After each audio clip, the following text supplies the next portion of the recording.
Hello everyone, welcome back to my channel Physics for AP. So in our previous part 1 we were discussing about the different atomic models which are based upon the structure of an atom.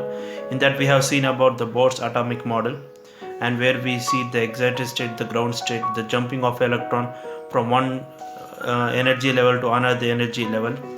And next we have seen about the Bohr-Sommerfeld model, which has been little bit modified about the Bohr's atomic model, comes under into the elliptical orbits. That is, the Sommerfeld is the first who inverted, that is who made to came to know that there is elliptical orbits around the nucleus. Next comes the quantum mechanical model, which was developed by Max Planck with the help of the Erwin Schrödinger. So what Erwin Schrödinger has done is he had find, as we cannot find the exact position and velocity of an electron around the nucleus, but there is a maximum probability to find an electron around the nucleus, and that probability, that region of space, is said to be called as orbital.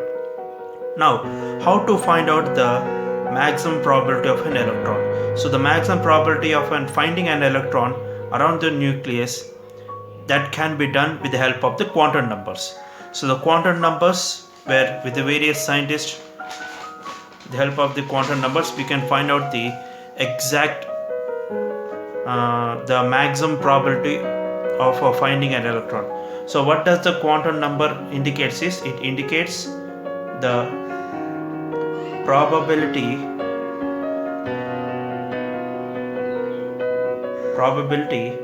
of finding an electron. Probability of finding an electron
the first shell, the second shell, and the third shell. So it explains about the size of the shell, that is whether it is a bigger one or small one, the size of the shell, and also it explains about the energy of the shell. So as if you take the energy of the shells as E1, E2, E3, and so on, E4.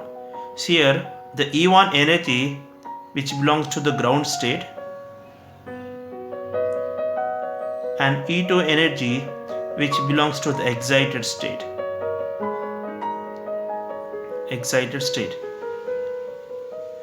So when you compare these two, E1 and E2, the energy level will be greater in E2 when compared to the E1. That is, the energy of the second shell is greater than the energy of the first shell. In the same case, if you take these two, E2 and E3, so here the energy of the third shell will be greater than the energy of the second shell. And if you take another shell which is E4, the energy of the fourth shell will be greater than the energy of the third shell. That is, minimum energy is the ground state, that is the E1, and the maximum is when we go on to the upper shells, the energy shells will be goes on increasing. And these shells are indicated with the numerical numbers. So taking as a variable n is equals to 1, 2, 3, 4 and so on. So these are the shells which are equals to 1, n equals to 2, n equals to 3 and so on. And these are being named with the letters as K, L, M, N. K shell, L shell, M shell and so on L shell. That is, n equals to 1, that belongs to the K shell. N equals to 2, that belongs to L shell. N equals to 3, that belongs to M shell. N equals to 4, that belongs to M shell. So this is the table which was been designed by Niels Bohr. As I have told you, as the n value increases, the energy also increases. And next, coming to the number of electrons which are present in the each of every shells. As we know, the electrons revolve around around these shells. Now, how many electrons will be present in each and every shells? So there is a certain limitations has been derived with a formula of 2n square. With the help of this 2n square, we can find out the number of shells which can be fit into that. Like if you take a K shell, L, M and N. So K shell, that belongs to n equals to 1. M shell, L shell, n equals to 2. M shell, n equals to 3. N shell, n equals to 4. Now, by using this formula 2n square, as the n value is 1, substitute in this. So 2 into 1 square, that we get the answer to. That is, in K shell, we can fit only 2 electrons in it. Next, coming to the L shell, as n equals to 2, substitute in this 2 into 2 square. So as 2 square is 4, 4 2s are 8. That is, in L shell, 8 electrons can be placed. Next, coming to n equals to 3, that is M shell. N equals to 3, 2 into 3 square. So 3 square is 9. 9 2s are 18. That is, 18 electrons will be fit in the M shell. Coming to n equals to 4. 2 into 4 square. That is, 4 square is 16. 16 2s are 32. That is, 32 electrons can be fit in the n shell. So by using this formula of 2n square, we can say that in a particular shell, how many number of electrons will be placed in it. So that is the first quantum number, that is the principal quantum number, which was explained by Niels Bohr. Next, coming to the second quantum number, which is called angular momentum quantum number.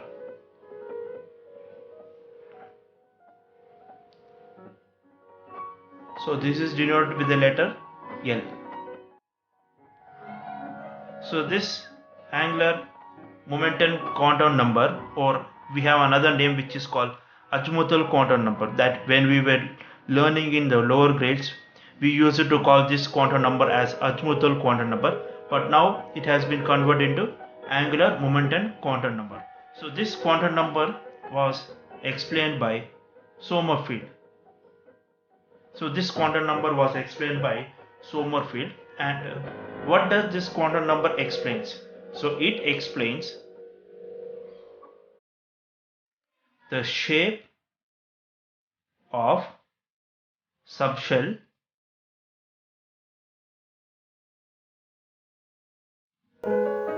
in the space around the nucleus.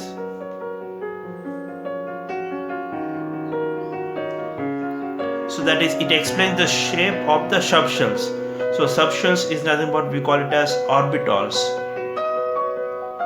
So it explains the shape of the subshells, or what we call the orbitals, around the nucleus. So as these subshells, we have different subshells.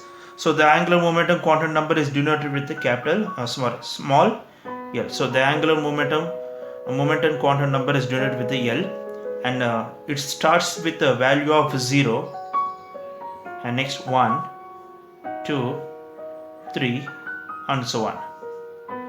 So the formula, what can we derive for the formula is, that is, to find out the L value in a particular shell. So L is equals to n minus 1. So this is the formula to find out the number of subshells which are present in a particular shell. This we will explain later. Now coming to this, as L value starts from 0, 1, 2, 3.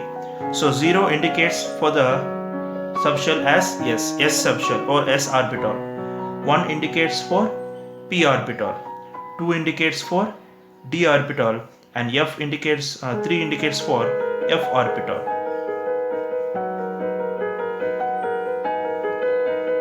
So these are the subshells, and still there are being having 0, 1, 2, 3, 4, and after F we get Z over here. That belongs to the higher grade syllabus. So as let us learn about the basics first. So as L equals to 0, starting from 0, 1, 2, 3, for 0 indicates for S orbital, 1 indicates for p orbital, 2 indicates for d orbital, and 3 indicates for the f orbital. And what are the shapes of these orbitals? So S orbital shape is called as spherical shape. So it is the spherical shape which moves in a circular path. That is what we call the spherical, not exactly the circle.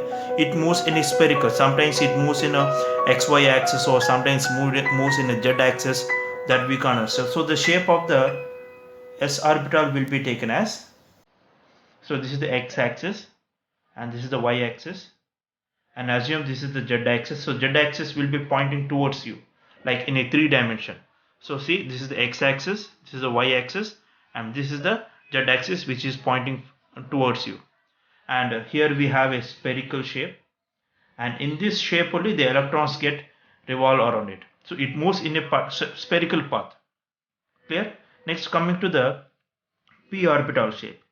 So p orbital shape is called as dumbbell shape. Dumbbell shape. So dumbbell shape, here we have 3 dumbbell shapes. So what are the 3 dumbbell shapes is,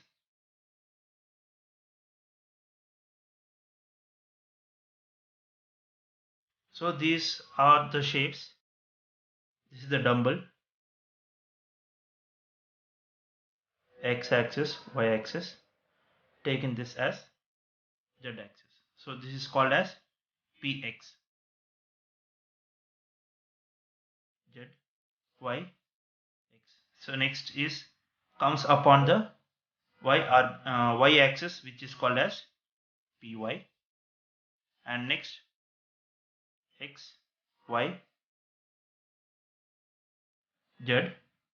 So which comes upon the z axis, which is called as pz. So these are the dumbbell shapes for the p orbital. So these are the path of an electron which are revolving. So that is a p orbital shape. Next, coming to the d orbital shape, d orbital. So the d orbital is called as double dumbbelled. So double dumbbell shape. So double dumbbell shape is nothing but which has 2 dumbbells. So let us see, here we have 5.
orbital. So S is the spherical shape, this is the shape. P orbital double shape, so these are the three shapes, Px, Py, Pz. And D orbital is the double shape, which is the dxy, dyz, dzx, dx square minus y square and dz square. And coming to the F orbital, so F orbital is a four-folded. S orbital is four-folded, so that cannot be represented in a paper, as it is a four-fold, which is a three-dimensional structure, four-folded shape. So clear? So now coming to here, as we have n minus 1, that is in each and every shell how many orbitals will be present. Now for example, for K shell we will be having only one orbital, that is S orbital. Now coming to the L shell, so see why we get here only one, because as K belongs to 1, right?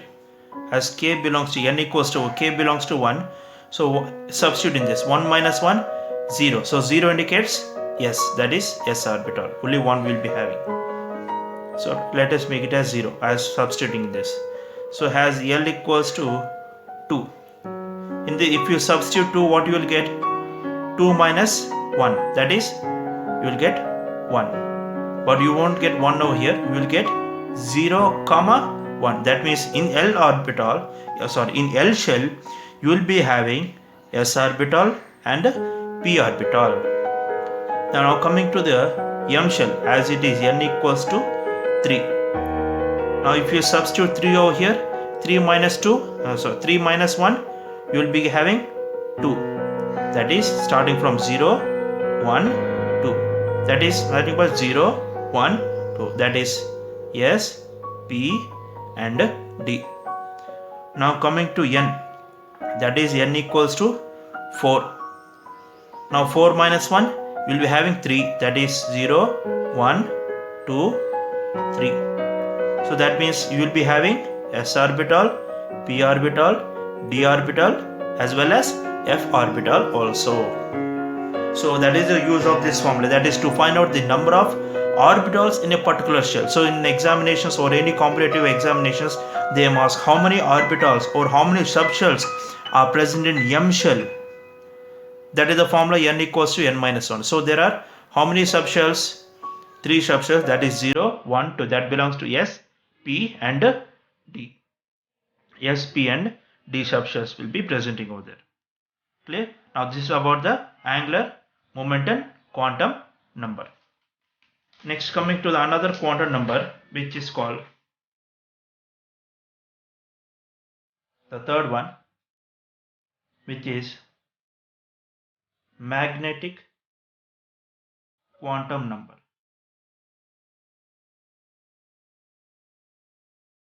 So magnetic quantum number, which is denoted with ML, M suffix L, ML. So this magnetic quantum number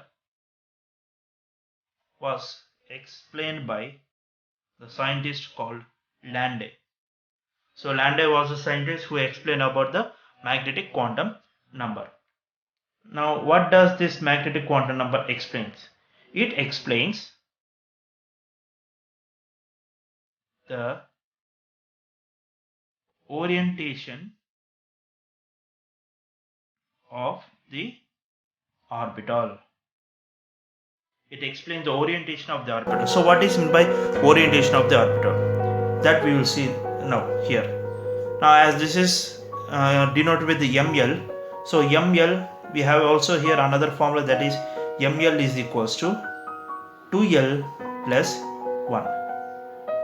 This is the formula to find out the magnetic quantum numbers. To find out the magnetic quantum number, there we have a formula, that is ML is equals to 2L plus 1. Now what is meant by the orientation? That is, what does the orientation means over here? Simply what we can explain is, say, let us for L equals to 0, L equals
and 5.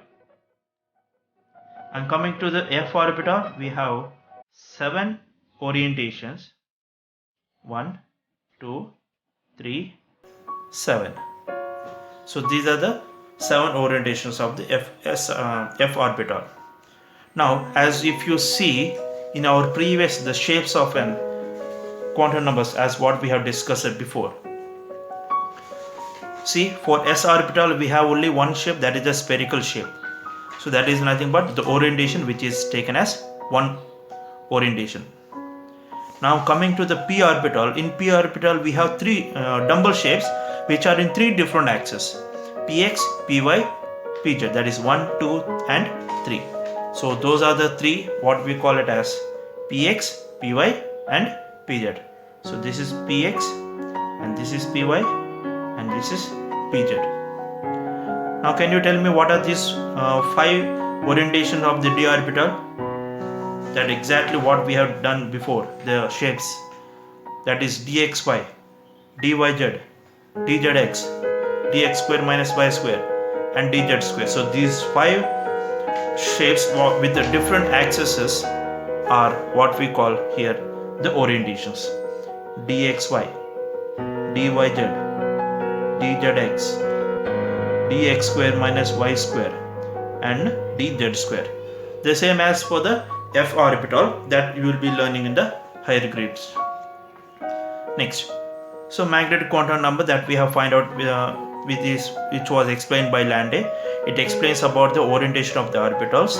So orientation is nothing but the boxes where the electrons are being placed into it. So in each and every orientation that we call this single box, in each and every single boxes, these are called as degenerating orbitals. We call this as the degenerating orbitals.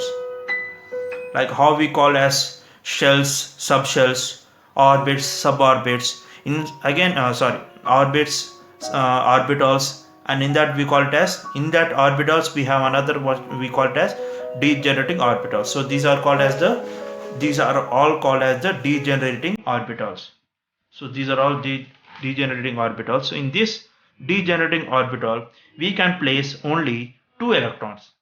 The maximum electrons how many that we can be placed, it is only 2. That means in each and a single degenerating orbital only 2 electrons can be placed, and that how the 2 electrons should be placed was explained by another quantum number which we call it as the 4th quantum number, the spin quantum number. The spin quantum number. So the spin quantum number which is denoted with ms. So this was explained by Uhlenbeck and Goudsmit. So they had explained the spin orientation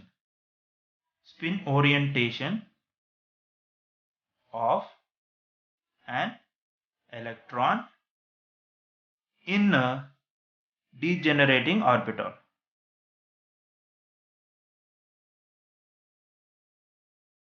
So degenerating orbital. So what is that means? So if we take a degenerating orbital and the number of electrons which can be placed is only 2. Maximum number of electrons which can place in a degenerating orbital is only 2. And how that can be placed is with the help of their spin orientations. So we have only 2 spin orientations. One is represented as up arrow mark and another one is represented as down arrow mark. So the up arrow mark is represented as plus and the down arrow mark is represented as the mathematical form which is called as minus half. So the plus half which is called the clockwise direction, and the minus half represents for anti-clockwise direction. That is, in an degenerating orbital, though 2 electrons will not be same to each other, that is, they won't be faced towards each other. That is, if the 2 will be in a different format.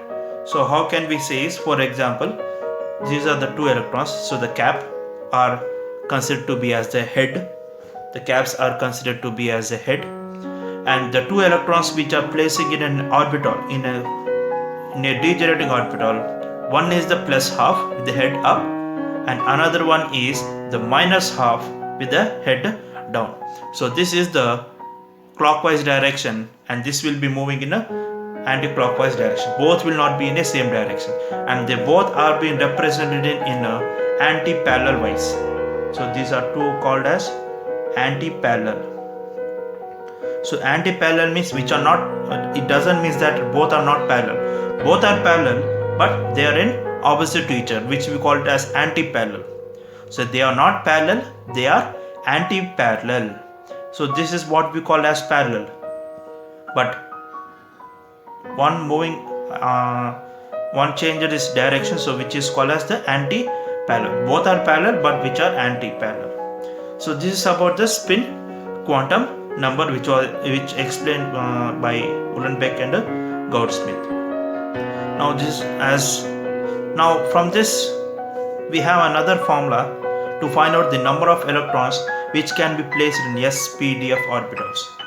So how that can be formed is, see, as in s orbital we have only one degenerating orbital. That means in s orbital we can place maximum number of electrons is 2. That is, in s orbital the maximum number of electrons can be placed is 2. Coming to the p orbital, here we have 3 degenerating orbitals, px, py, pz, and each and every degenerating orbital we can place 2. That is 2 over here, 2 over here, 2 over here. 2 plus 2 plus 2, that is 6. That is, in p orbital we can place 6 electrons. And coming to the d orbital, here we have 5, 1, 2, 3, 4, 5. In each we can place 2, so 5 2s are 10. That is, in d orbital we can place as 10. In f orbital we have 1, 2, 3, 4, 5, 6, 7. So 7 2s are 14. That is, in f orbital we can place 14 number of electrons. And simple, for this also we can derive the formula for the number of electrons in orbitals is 2 into 2l plus 1.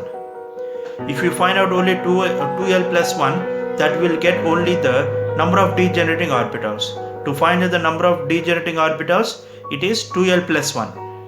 But to find out the number of electrons, just multiply with 2, then you will get the formula for the number of electrons in the orbitals. That is 2 into 2l plus 1. So this is about the magnetic and spin quantum number. So till now what we have discussed is, we have discussed about the quantum numbers. So quantum numbers indicates the probability of finding an electron around the nucleus. In that, the first one is the principal quantum number, which was explained by Niels Bohr. So the formula to find out the number of electron is 2n square, and as the n value increases, the energy also increases, and as the size also increases. And next, second quantum number, which is called the angular momentum quantum number, which was explained by Sommerfeld, and it is denoted with the letter L, and it explains the shape of the subshells. And the shape of the subshells is the first s orbital, which is called the spherical, the p orbital, which is the dumbbell shape, and the d orbital, which is the double dumbbell shape, and the f orbital, which is the four-folded shape. And these are the shapes of those orbitals. And to find out the formula for here is L equals to n minus 1. So this is the table for the angular momentum quantum number of the orbitals. And next, coming to the magnetic quantum number. So magnetic quantum number, it was explained by Landé. It explains the orientation of the orbitals, that what we call the degenerating orbitals. So the formula is ml equals to 2l plus 1. So by this we can find out the orientation of the orbitals or the degenerating orbitals. And coming to the next quantum number, but that doesn't comes under the quantum number. It was been later on explained by Uhlenbeck and Goudsmit. So it is known as the spin quantum number, which is denoted as ms. So it explains the spin orientation of an electron in the degenerating orbital. That is, in this degenerating orbital, how the electrons are being placed up. That has been explained as up arrow mark and down arrow mark. The up arrow mark, which is the plus half clockwise, down arrow mark minus of anti-clockwise, and they both are anti-parallel to each other. Okay, it is anti-parallel to each other. So how can you, in a simple way, these four quantum numbers will be explained clearly with an example by taking an element, either magnesium or calcium or anything. By taking an element, how these quantum numbers can be explained, what are the position that can be explained, that will be explained the later episode. So thank you everyone. Please subscribe the channel. Any doubts regarding to this, please give a comment, and the doubts will be clarified as soon as possible. Thank you everyone.